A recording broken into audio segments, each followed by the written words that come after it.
Hello everyone, Brian here. So this evening we're going to talk just a little bit about the brickwork, which I've started to do on the Domus kits, Feliu de Barruera. And the bricks are probably one of the biggest differences between the Domus kits and the Aedes kit, so it's worth talking a little bit about that. Before I do that, here is how the bell tower worked out.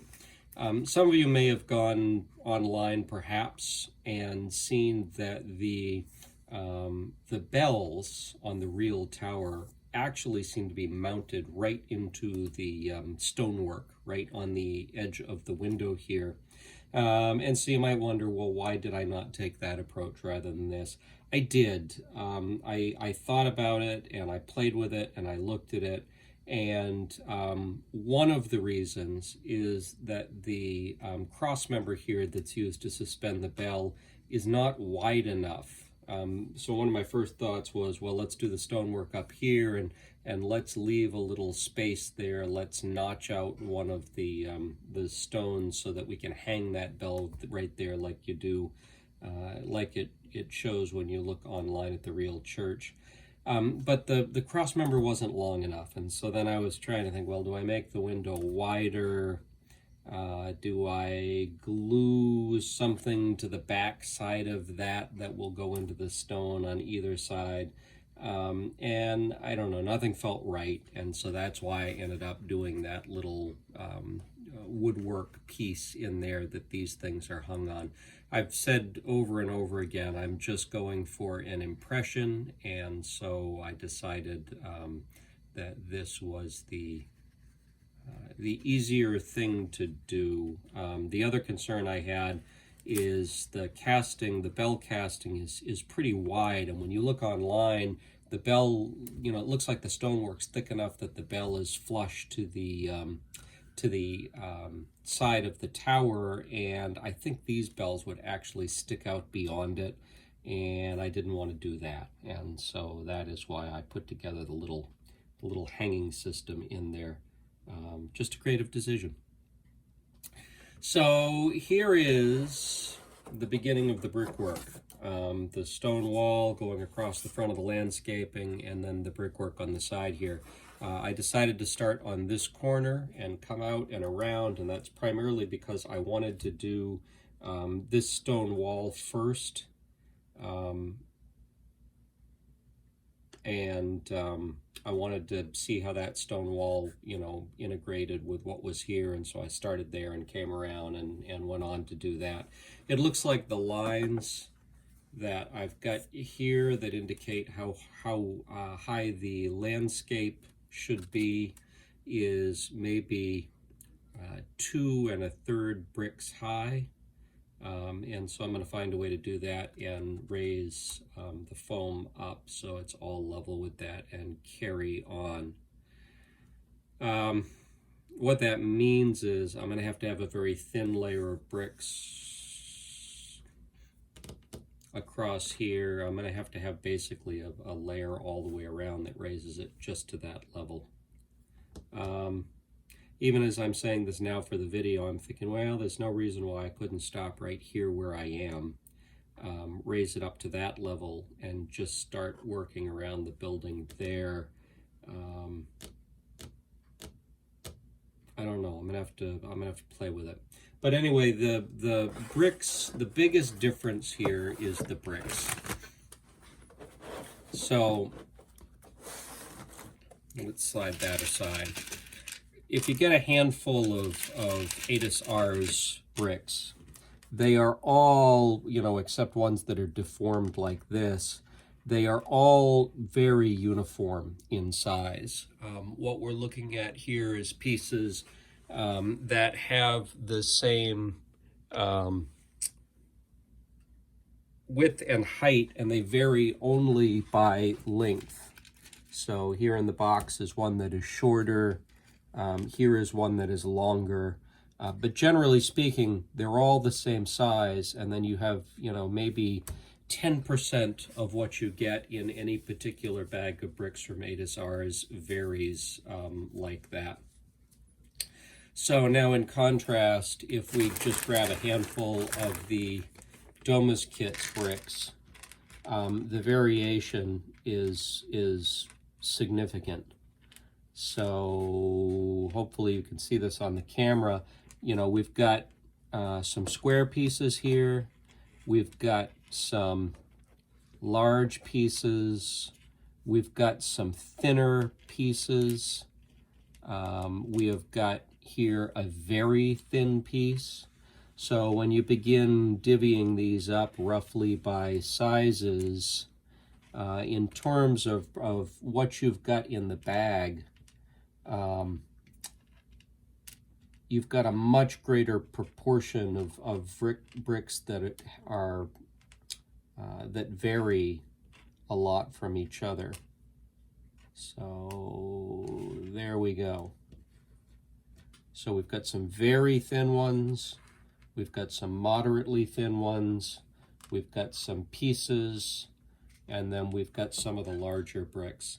So there's a lot more variation here, and there's even variation between, if you put a brick on its face versus its side, you're going to get more variation still.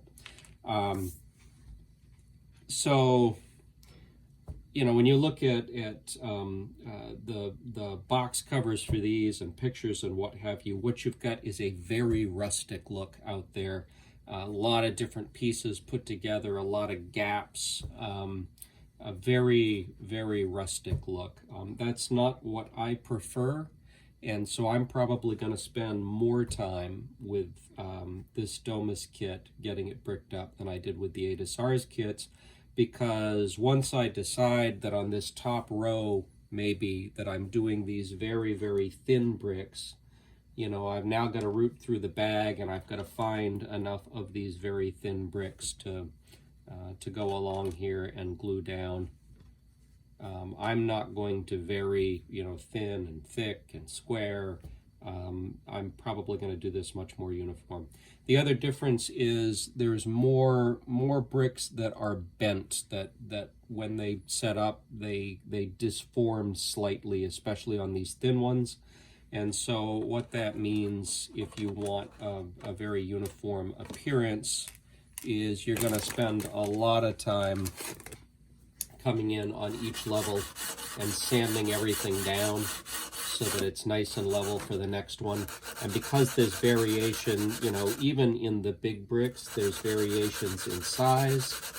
You know, you're going to spend a lot of time sanding down that one odd brick that was much larger than the others, like that one. I'm going to have to come in and continue working that.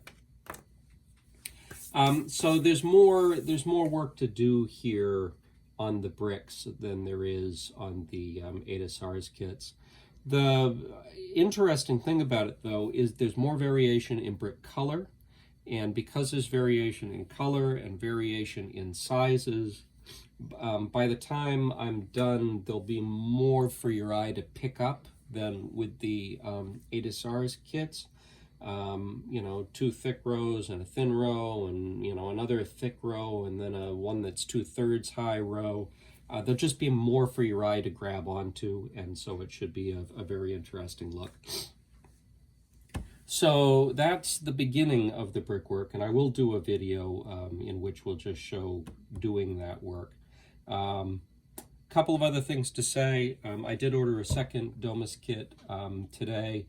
It seemed unfair to compare the Aedes kits to the Domus kits when I've got 2 Aedes kits, a large one and a small one, and I've only got 1 Domus kit. So I got another of these 187 churches in this same series, and we'll see how that one compares to this one, if there's any variation between them. And the other thing to note is I've had a question about where you get these Domus kits, that is. As of this video, when you go out to Amazon, you can find a number of the Aedes kits, although not all of them. And Aedes also does sell parts. They sell all kinds of different bricks independently. And as of this video, you can't get those on Amazon. The Domus kits, there are a few on Amazon, but not many, and they're a little harder to search for. You can find them under Domus kits, you can find them under just Domus.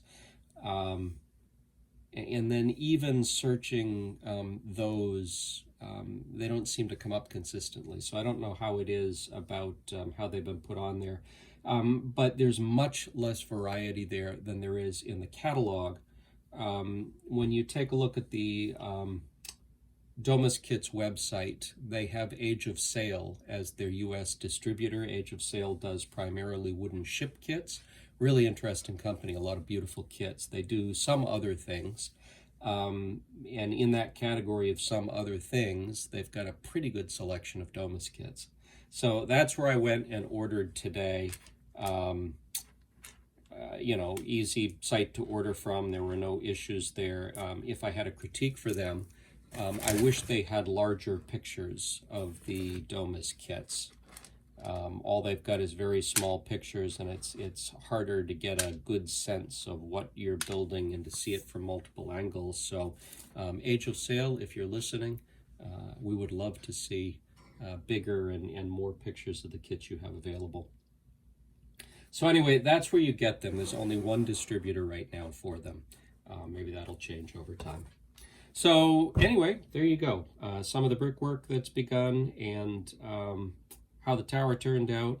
And I think in the next video, I will probably spend, as I sometimes say, less time talking and more time working, although it never seems to work out that way. And you can see how some of the brickwork happens practically on this kit.